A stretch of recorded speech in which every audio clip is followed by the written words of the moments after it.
Imagine a nation built on oil, now racing to put solar panels on its rooftops. Picture the searing Omani sun beating down on rows of houses, government offices, and even farms, transforming sunlight into power, 1 kilowatt at a time. But can small-scale solar energy really rewrite the energy story of Oman, a kingdom long defined by its dependence on fossil fuels? What's driving this sudden surge in solar, and more crucially, will it be enough to break free from the oil curse? In today's deep dive, we unravel Oman's dramatic pivot from black gold to golden sunlight, and the fierce challenges shaping this little-known solar revolution. If you thought solar was just for Silicon Valley or sunny Germany, think again. Oman is making bold moves, and what happens here may reveal the future for energy-dependent economies everywhere. Let's step back for a moment.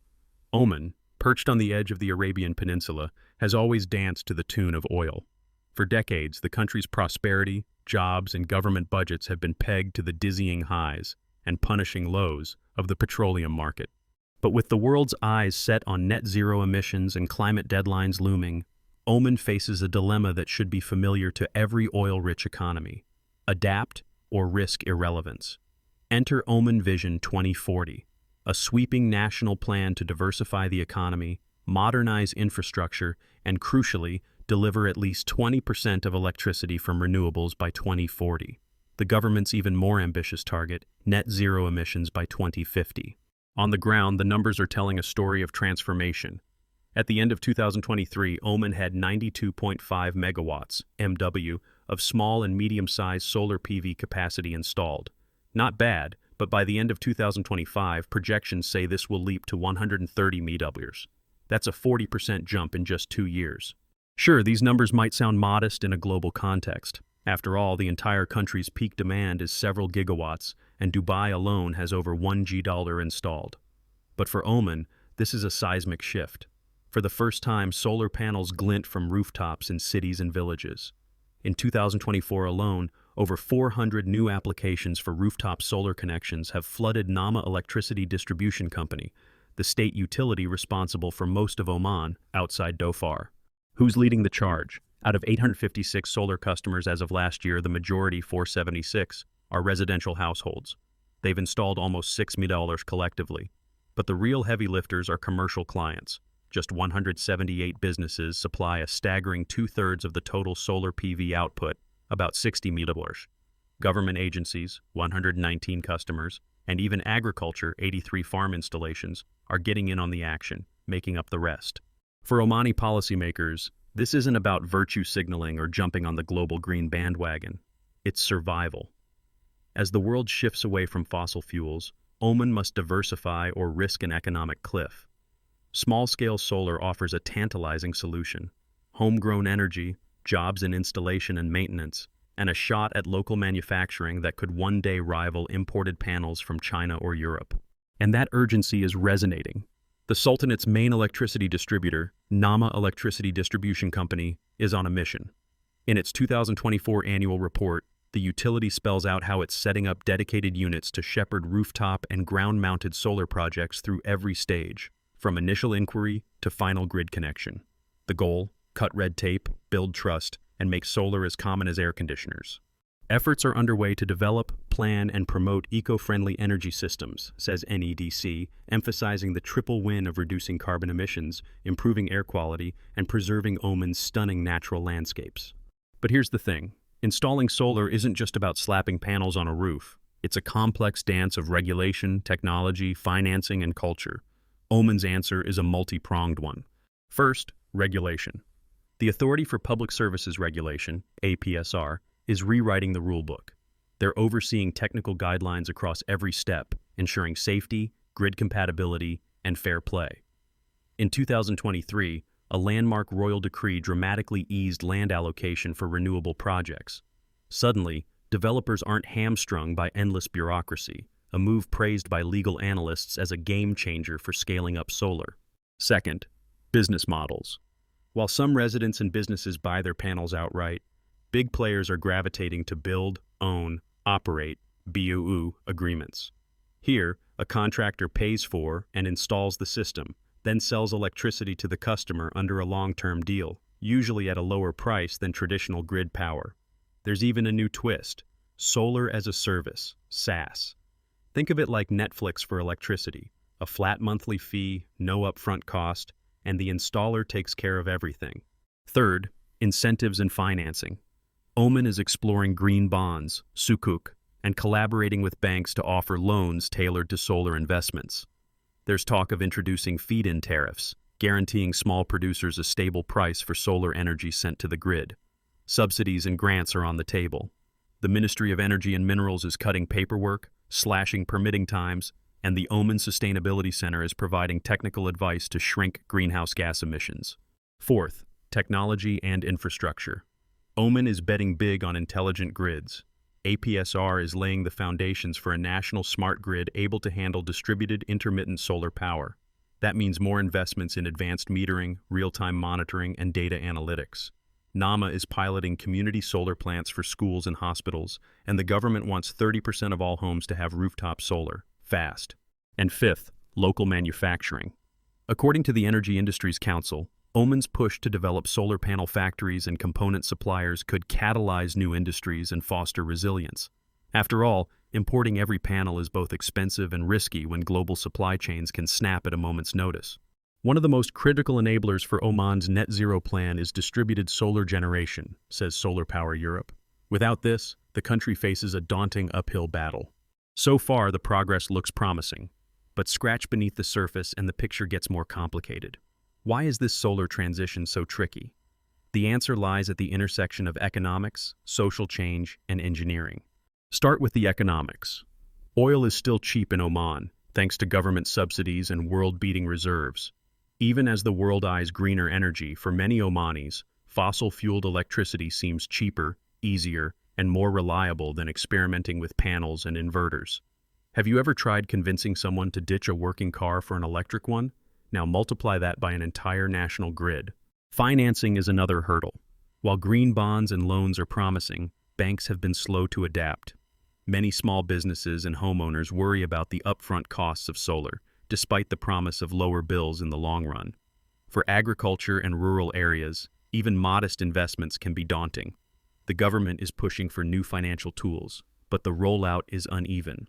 Then there's regulation.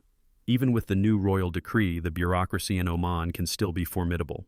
Permitting delays, inspection backlogs, and grid connection hiccups frustrate would-be adopters. And although policymakers are trying to streamline approvals, local officials and residents are sometimes tangled in red tape. On the engineering front, integrating decentralized solar into Oman's traditional grid is a non-trivial challenge. Power flows become less predictable. APSR is racing to deploy smart grid tech, but until it's fully operational, duck curve effects, when solar surges at midday then plummets in the evening, can destabilize supply. Utilities must adapt to a new era where every roof could be both a consumer and a producer. Cultural inertia is a real obstacle too. For many Omanis, energy independence means reliable power at the flick of a switch, not managing a rooftop mini plant. There's a knowledge gap around maintenance, performance, and solar ROI. Public awareness campaigns are underway, but deep-rooted habits don't change overnight. Add to this the global context. Oman is still competing with heavily subsidized solar panels from China. Fierce regional competition, neighboring UAE and Saudi Arabia are years ahead in utility-scale solar, and the race for talent, installers, engineers, planners, needed to keep up with expansion. One industry expert grimly warns, if we don't build our local skills now, we risk being left behind as a mere consumer, not a creator, of clean technology. There's also the ever-present temptation to stick with what's easy. Oil revenues prop up the country's fiscal health. They subsidize everything from electricity rates to food. Pushing too hard, too fast on solar could unsettle powerful interests and risk social stability. Striking the right balance is as much political art as technical science. Yet the urgency is increasing. Climate deadlines are coming. International investors are watching closely. Oman's young workforce is hungry for new opportunities beyond oil fields. So, standing at this crossroads, Oman's solar revolution hinges on a cascade of pivotal questions. Will local banks and green investors step up with the capital needed for mass adoption? Can regulators and utilities outpace the learning curve of decentralized grids? Will ordinary Omanis embrace the idea of becoming their own energy producers, or will old habits and old subsidies stall progress? And perhaps most crucially, what happens if Oman succeeds? or if it stumbles? The implications go far beyond Muscat's city limits. The answer could signal a roadmap or a warning for every energy-dependent economy aiming to ride the sunlight into a post-oil future. The stakes are sky high, and the next chapter in Oman's energy transition is just beginning. And so, as Oman races toward its clean energy ambitions, we reach an inflection point. What will the next decade actually look like for Oman's solar revolution? Let's project ourselves into the possible and see what's around the corner for this bold energy transition. Imagine Oman in 2035. Vast swaths of the capital and interior towns glint with rooftop solar panels, not just on office blocks but on ordinary homes, schools, clinics, and even supermarkets in bustling souks. Thanks to the aggressive rollout of the Sahim 2 initiative and slick new business models like solar as a service, solar PV has become almost as commonplace as air conditioning units. Over 30% of Omani households have harnessed the sun, slashing their energy bills and stabilizing the national grid. But that future isn't guaranteed. It depends on how Oman navigates a minefield of economic, technical, and social risks and leverages its opportunities. On the optimistic track, Oman could lead the Gulf in distributed solar adoption. Supported by green financing, think solar bonds, community ownership plans, and streamlined loans, families and small businesses can afford the upfront investment. Regulatory reforms speed up permits and connect people to the grid without delays. Smart grids, guided by the new APSR blueprint, efficiently balance the ebb and flow of solar production, ensuring nobody's left in the dark when clouds drift by. In this scenario, the economic impact is transformative. As panel manufacturing and solar component assembly shift onshore, new factories spring up in Sohar and Salalah. Engineering and installation companies flourish, employing thousands of Omanis, young women and men retrained from oil and gas disciplines. Even local IT startups get in on the act, developing AI for predictive solar maintenance and blockchain for energy trading. Agricultural communities, previously at the mercy of diesel generators, now enjoy steady, clean power.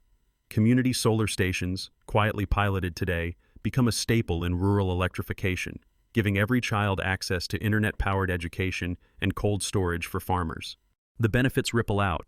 Air quality improves, water desalination becomes greener, and carbon emissions tumble. Oman attracts foreign investment as a showcase for pragmatic climate action.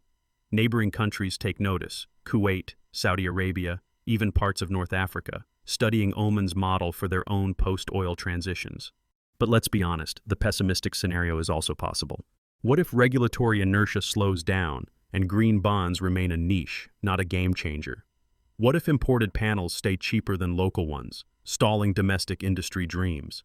What if a lack of skilled Omani technicians or lingering public skepticism about solar reliability causes projects to stall or underperform? There could be grid integration headaches if smart infrastructure lags, resulting in unstable power during peak solar hours. Or if net metering policies are unclear, leaving early adopters frustrated and slowing momentum. The oil price could bounce back, making fossil fuels artificially attractive again, tempting policymakers to pause renewables investment. As Dr. Layla Al-Rabi, a regional energy consultant, warns, the success of Oman's solar sector isn't just about the technology. It's a race with time, policy, and mindset. Without clear leadership, public buy-in, and real incentives, the transition could hit a wall. So, Oman stands at a crossroads. The stakes are high not just for the country, but for any oil-reliant nation searching for a roadmap out of hydrocarbons. Oman could prove, to the world and itself, that economies can leap from oil to renewables without losing growth or stability. Or, if hurdles persist, other countries may hesitate, slowing global climate progress. What about the risks unique to Oman? For one, its energy demand soars during the searing summer months. Matching solar generation with peak load needs smart storage and flexible grid management. Otherwise, excess midday power is wasted, and evening demand still strains fossil plants. Solar panels, too, face dust, sand, and heat degrading efficiency. Omani engineers will need to innovate, think robotic cleaning, local weather-resistant designs, and predictive maintenance systems. Another challenge, equity. Urban centers may sprint ahead with solar, but remote mountain villages or desert communities could get left behind if grid expansion doesn't keep pace or if solar access is too costly.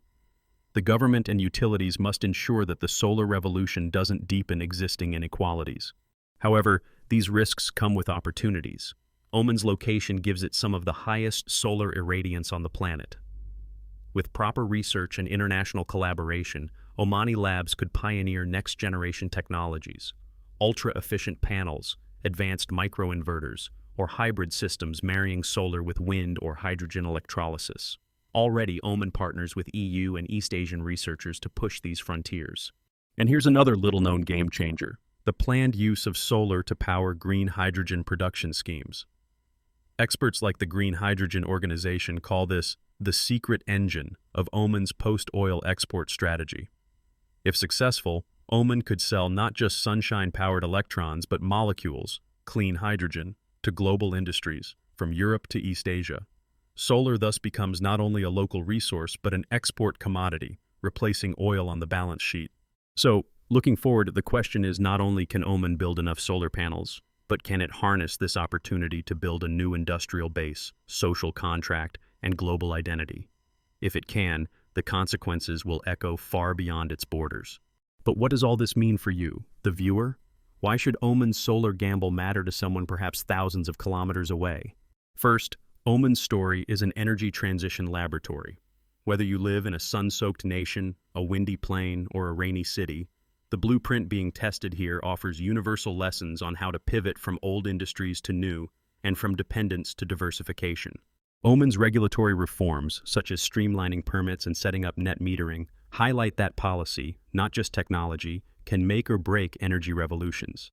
If you're an entrepreneur, policymaker, or just a home or business owner considering solar, you can learn from how Oman incentivizes adoption through feed-in tariffs and community models. The emergence of financial instruments like green bonds or solar-as-a-service models can inspire new business strategies wherever you are. Don't have the upfront cash for solar? See how Oman enables third-party ownership or subscription models, a win for both customers and local firms. And for those worried about technical complexity and grid reliability, Oman's investment in smart grids is a fascinating case study.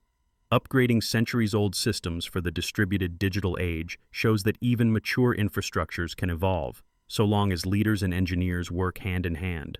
Oman's experiments in local manufacturing demonstrate the power of industrial policy to create jobs and foster homegrown innovation. If your region dreams of catching up with the energy transition but worries about importing everything, watch how Oman strategically grows its own supply chain step by step. But perhaps the biggest lesson is psychological. Transitions are possible. Societies, even those deeply intertwined with oil, can reimagine their future. Change comes not from a single plan, but from a mosaic of reforms, incentives, business models, and cultural shifts.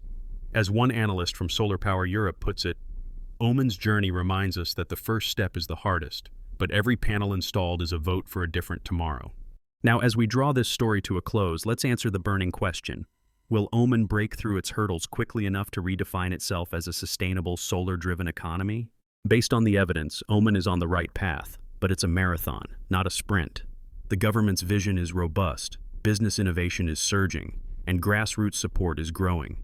Yet, the pace will depend on how swiftly Oman can scale up local talent, streamline remaining regulations, and ensure every citizen, urban and rural, shares the solar dividend. There will be bumps, bottlenecks, and perhaps even backtracks, but with each successful installation and each new partnership, the goal comes closer. If Oman pulls this off, it could become the Middle East's first oil nation to truly pivot to renewables at scale, setting a precedent that even the largest energy producers cannot ignore. The ripple effect could inspire similar transitions worldwide, accelerating the global journey to net zero. And here's the secret fact most outsiders don't realize. While Oman's energy transition captures headlines, the most transformative impact may be invisible. An entire generation of Omanis growing up with renewables as the norm, not the exception. They won't remember a time before solar, just as we can't imagine a world before smartphones. So, will Oman's sun-powered future become reality? The sun is shining, literally and figuratively. The rest depends on the boldness of its people, the policies they implement, and the lessons we all draw from their journey. What do you think? Could your country follow Oman's blueprint? Leave a comment with your thoughts, and if you enjoyed this deep dive, don't forget to like, share, and subscribe for more stories on the world's energy transitions. For those curious about the mechanics of solar financing or the behind-the-scenes of Oman's regulatory shake